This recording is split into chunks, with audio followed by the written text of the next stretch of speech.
tamu-tamu yang hadir pada sabat ini. Tentunya kita patut mempersembahkan hormat dan puji-pujian bagi Tuhan yang sudah memeliharakan kehidupan kita, rumah tangga masing-masing kita dari waktu ke waktu hingga pada hari Sabat yang diberkati ini. Terlebih saudara-saudara, pada jam kebaktian khotbah ini kembali kita akan disegarkan untuk merenungkan kasih pengorbanan daripada Kristus untuk keselamatan kita dan kelepasan kita dari kutuk dosa yang kita akan peringati melalui perjamuan yang kudus, perjamuan yang suci. Tentunya saudara-saudara, sebelum kita mengikuti acara perjamuan ini, tentu kita akan merenungkan sejenak firman Tuhan yang boleh menguatkan kita untuk mengambil bahagian dalam acara perjamuan yang suci. Saudara-saudara, kita puji Tuhan atas dua lagu pujian yang sudah dinaikkan untuk kemuliaan bagi nama Tuhan. Pertama yang dibawakan oleh Pak Pendeta untuk instrumen, puji Tuhan dan terima kasih, dan juga kepada orang-orang muda kita maintenance singer yang sudah membawakan lagu puji-pujian dalam acara keluarga ini. Terima kasih dan dimuliakan nama Tuhan. Saudara-saudara, renungan bagi kita pada sabat ini dengan judul Dia lebih dahulu mengasihi kita. Tuhan lebih dahulu mengasihi kita. Di dalam 1 Yohanes pasal yang keempat ayat 10. 1 Yohanes pasal 4 ayat yang ke-10. Inilah kasih itu, bukan kita yang telah mengasihi Allah, tetapi Allah yang telah mengasihi kita dan yang telah mengutus anaknya sebagai pendamaian bagi dosa-dosa kita. Inilah kasih itu. Kalaupun kita mengasihi Tuhan, tetapi Dia telah lebih dahulu menyatakan kasih-Nya kepada masing-masing kita. Jauh sebelum kita diciptakan, dunia ini dijadikan oleh Tuhan. Dia sudah mengasihi kita dengan membuat rencana keselamatan.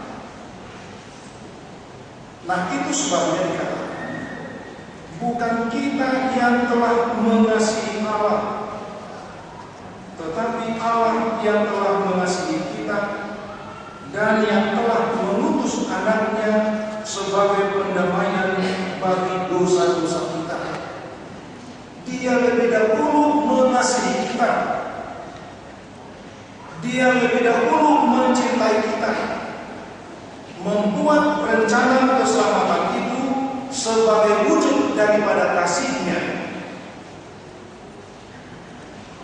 Saudara-saudara yang dikasihi di dalam Tuhan, pada saat ini kita akan mengikuti acara perjamuan yang kudus atau perjamuan yang suci. Saat di mana kita akan merenungkan dan memperingati pengorbanan maupun kematian daripada Yesus. Dan ini adalah merupakan wujud daripada kasih-Nya kepada masing-masing kita.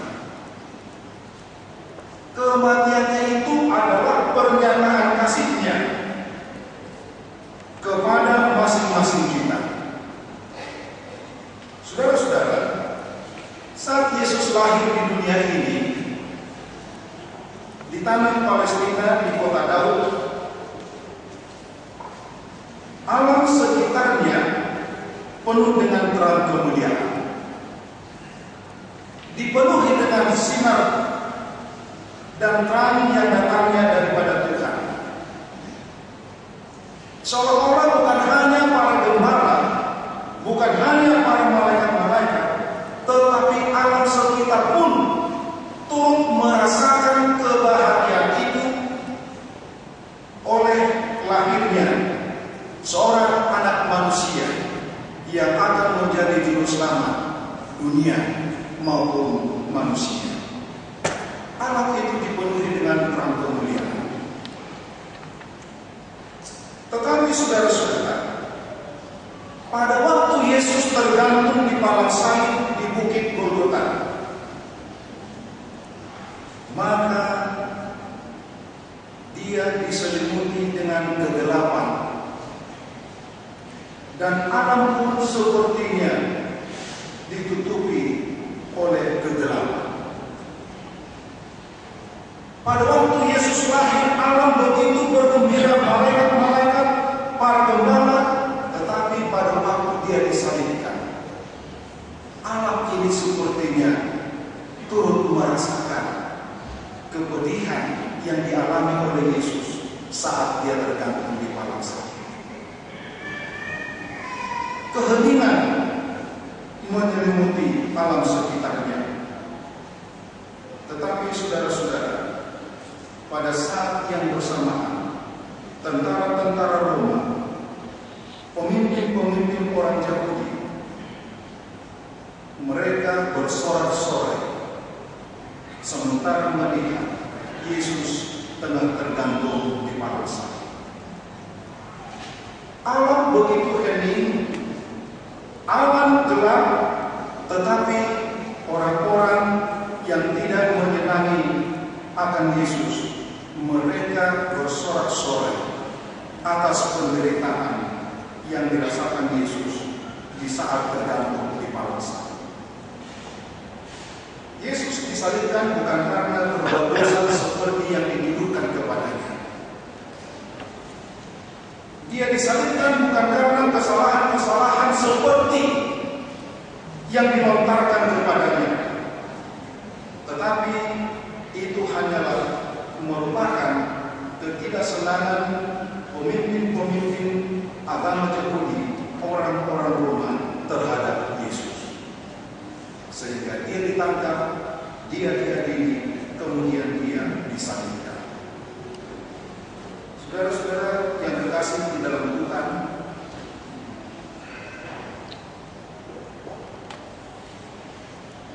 dasar daripada sifat Allah adalah kasih. Allah itu adalah kasih, dan dengan kasihnya dia mengutus anaknya satu-satunya datang ke dunia ini untuk membawa keselamatan bagi setiap orang yang percaya kepadanya. Saudara-saudara, di dalam 1 Yohanes pasal yang kedua ayat 3, 1 Yohanes pasal yang kedua ayat 3 dikatakan, dan inilah tandanya bahwa kita mengenal Allah, yaitu jikalau kita menuruti perintah-perintahnya. Inilah tandanya kalau kita mengenal Allah, kalau kita menuruti segala perintah-perintahnya ataupun ketetapan-ketetapannya. Kemudian buku yang sama, 1 Yohanes pasal yang kelima ayat 3 dikatakan, sebab inilah kasih kepada Allah, yaitu bahwa kita menuruti perintah-perintahnya. Perintah-perintahnya itu tidaklah berat. Kita mengasihi Tuhan, kita mengenal Tuhan, dan kita harus menuruti segala perintah-perintahnya.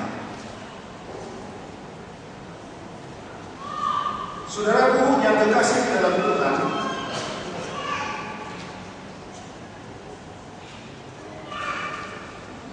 kalau kamu mengasihi aku, maka kamu akan menuruti segala perintah-perintah. Dan kita mengasihi Allah bukan dengan kata-kata, bukan dengan lidah, tetapi dengan perbuatan dan di dalam kebenaran. Mengasihi Allah bukan dengan kata-kata, bukan dengan lidah, tetapi dengan perbuatan di dalam kebenaran, dan perbuatan itu menuruti segala perintah-perintah.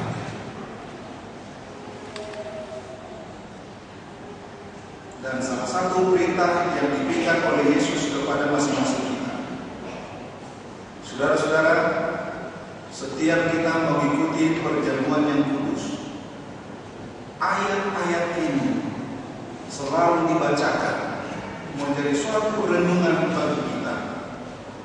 Setiap kali kamu memakan roti ini, perbuatlah itu menjadi peringatan akan aku. Setiap kali kamu meminum anggur ini, perbuatlah itu menjadi satu peringatan akan aku. Kalau kita mengasihi Tuhan, kita harus nyatakan, kita harus perlihatkan kasih itu melalui suatu tindakan penurutan, bukan melalui suatu tindakan kata-kata, tetapi penurutan. Kalau dengan kata-kata saudara-saudara, tetapi tidak disertai dengan perbuatan, itu adalah suatu kasih yang tidak benar. Mungkin kita boleh berkata, Tuhan, aku mengasihimu. Barangkali dalam waktu satu hari kita boleh katakan berpuluh-puluh kali, Tuhan, aku mengasihimu, aku mengasihimu. Tapi di mana perbuatan kita? Di mana tindakan kita di dalam mengasihi akan Tuhan? Itu sebabnya di dalam 1 Yohanes pasal yang ketiga ayat 18 dikatakan, anak-anakku, marilah kita mengasihi bukan dengan perkataan, bukan dengan lidah, tetapi dengan perbuatan dan dalam kebenaran. Kita mengasihi Tuhan kita dengan suatu tindakan perbuatan dan di dalam kebenaran. Itulah kasih yang sejati. Itulah kasih yang sesungguhnya kepada Tuhan kita, dengan suatu perbuatan di dalam kebenaran.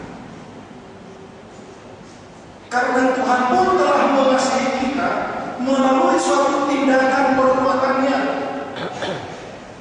Dia datang ke dunia ini, dia tinggalkan kerajaan surga, dia tinggalkan kemuliaannya, dia tinggalkan segala-galanya,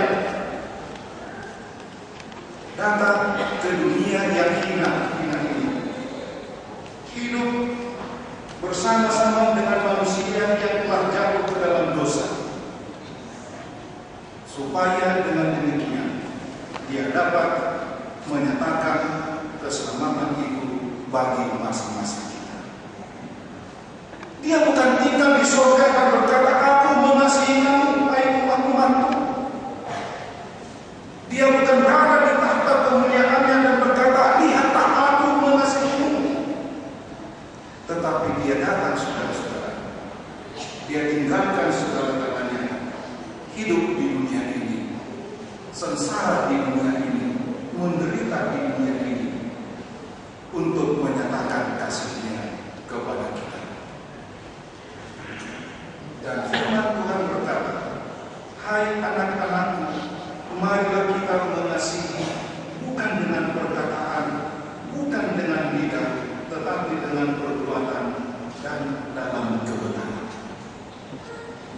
kita mau mengasihi Tuhan kita, kita mau mengasihi Allah kita, mari kita kasihi dengan suatu tindakan perbuatan.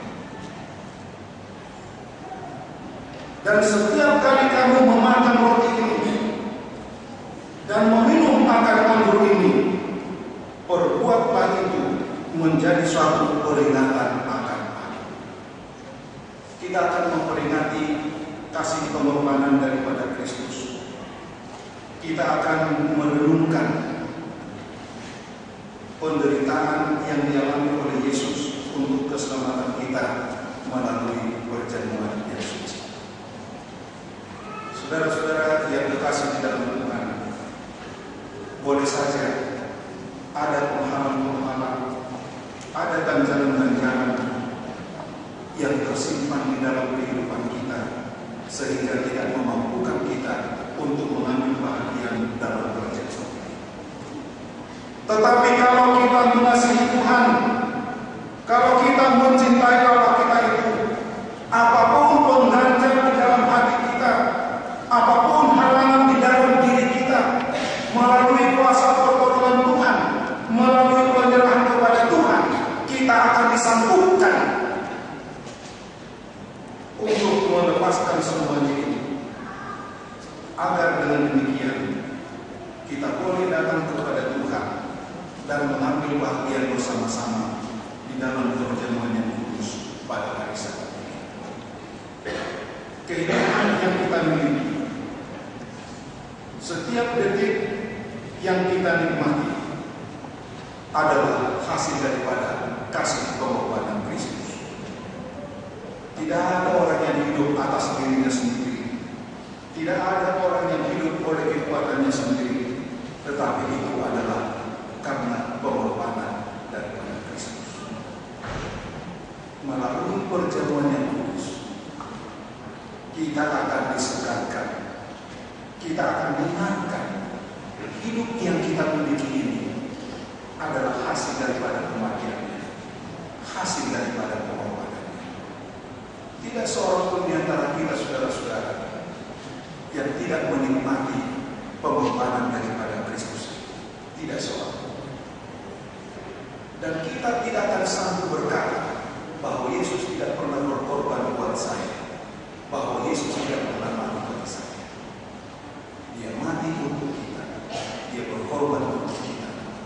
Lalu Yesus katakan, perbuatlah ini menjadi satu peringatan akan aku. Perbuatlah. Biarlah renungan dari firman Tuhan pada hari Sabat ini akan menguatkan kita dan menyegarkan kita bahwa kehidupan yang kita miliki sekarang ini adalah hasil daripada kematian. Dan kita akan merenungkan pengorbanan itu melalui perjamuan yang suci. Kita akan mengambil bahagian bersama-sama dengan menerima serta memakan roti yang melambangkan tubuhnya, serta menerima dan meminum anggur yang melambangkan